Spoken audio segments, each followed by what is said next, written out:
बिस्मिल्लाहिर्रहमानिर्रहीम। अस्सलाम वालेकुम। उम्मीद करती हूँ कि आप सब बिल्कुल ठीक ठाक होंगे। तो आज हम बनाएंगे बहुत ही मज़ेदार ईद स्पेशल कस्टर्ड शीर हौरमा या कस्टर्ड सेवइयाँ आप कह सकते। बहुत ही मज़े की और बहुत ही क्रीमी ये सेवइयाँ बन के तैयार होंगी। कोई हमने इसमें खोया या क्रीम ऐड नहीं करनी, लेकिन इसके बावजूद बहुत मज़े का इसका टेस्ट आता है। बहुत झटपट रेसिपी है, तो चलिए शुरू करते हैं। यहाँ पे सबसे पहले मैंने ले लिया आधा कप देसी घी, कढ़ाई में डाल लिया। आप चाहें तो ऑयल भी ले सकते हैं, लेकिन देसी घी से बहुत अच्छा टेस्ट आएगा। घी जब गर्म हो जाएगा तो इसमें मैंने कुछ ड्राई फ्रूट, पिस्ते, बादाम, 2 से 3 खाने के चम्मच किशमिश और काजू ले लिए। आप अपने मर्ज़ी अपने टेस्ट के लिहाज से जो से भी आपको अवेलेबल हो ड्राई फ्रूट इसमें इस्तेमाल कर सकते हैं। तो ड्राई फ्रूट को आधे मिनट तक हमने फ्राई करना है। उसके बाद आधे ड्राई फ्रूट मैंने निकाल लेने हैं, बाद में हम इनको इस्तेमाल करेंगे। और जो बकिया ड्राई फ्रूट और घी है ना, उसमें मैंने शामिल कर देना। यहाँ पे मैंने ले लिए सेवइयाँ जो है वो आधा कप के करीब लिए हैं।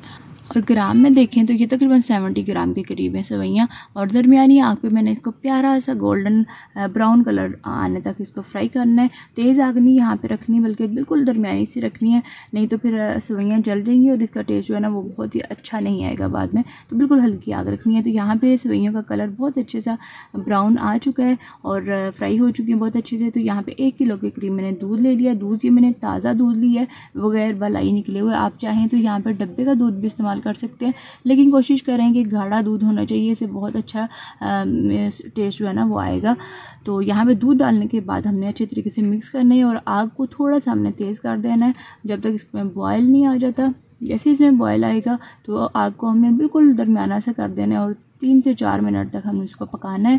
और उसके बाद मैंने इसमें चीनी शामिल करनी है। चीनी यहाँ पे मैंने आधा कप इस पूरी रेसिपी में इस्तेमाल की है। 1/4 कप पहले मैंने इसमें इस्तेमाल की थी और थोड़ी सी मैंने बाद में इस्तेमाल की थी, तो टोटल आधा कप मैंने चीनी इसमें इस्तेमाल किया। 2 से 3 मिनट तक मज़ीद हमने इसको पकाना है। और साथ ही साथ आधा चाय का चम्मच पिसी हुई हरी इलायची जो है ना वो मैंने इसमें शामिल कर देनी है। और उसके बाद हमने मेन चीज़ पे आना है।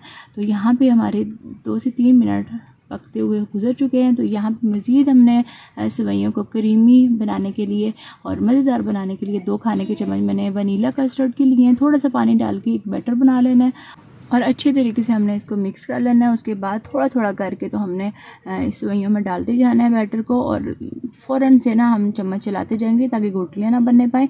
और अच्छे तरीके से इसको मिक्स करने के बाद हमने क्या करना है, दरमियानी आग पे 3 से 4 मिनट तक मज़ीद इसको पकाना है, ताकि एक तो ये सेवइयाँ जो है ना, सेवइयाँ और दूध बिल्कुल यकजान हो जाए, और दूसरा ये जो कस्टर्ड हमने शामिल किया ना उसका कच्चापन जो है ना वो बिल्कुल दूर हो जाए। तो उसके बाद हमने चूल्हा बंद कर दिया और यहाँ पे हमारी जो सेवइयाँ हैं वो ठंडी हो चुकी हैं और माशाल्लाह से आप देख सकते हैं बहुत ही मज़े की और बहुत ही क्रीमी ये बन के तैयार हुई हैं। हमने कोई इसमें खोया नहीं इस्तेमाल किया, कोई इसमें कंडेंस मिल्क या फिर इसके अलावा मिल्क पाउडर नहीं इस्तेमाल किया, लेकिन इसके बावजूद बहुत ही ज़्यादा ये मज़े की सेवइयाँ जो है बन के तैयार हुई हैं। और अच्छा, यहाँ पर अगर आप इसमें चौहारे या फिर खजूर का इस्तेमाल करते हैं ना, तो ये आपकी कस्टर्ड शीर हौरमा जो है ये बन जाएगा। और ईद स्पेशल रेसिपी है, ईद पे आप ये झटपट से बना के तो इंजॉय कर सकते हैं। बहुत ही मज़े की और बहुत ही लाजवाब ये रेसिपी बन के तैयार होती है। तो इसके साथ ही मैं आपसे इजाज़त चाहती हूँ। वीडियो को प्लीज़ लाइक और शेयर ज़रूर करिएगा अपने फ्रेंड्स एंड फैमिली में, और चैनल पर नए हैं तो उसको सब्सक्राइब ज़रूर करिएगा। अल्लाह हाफिज़।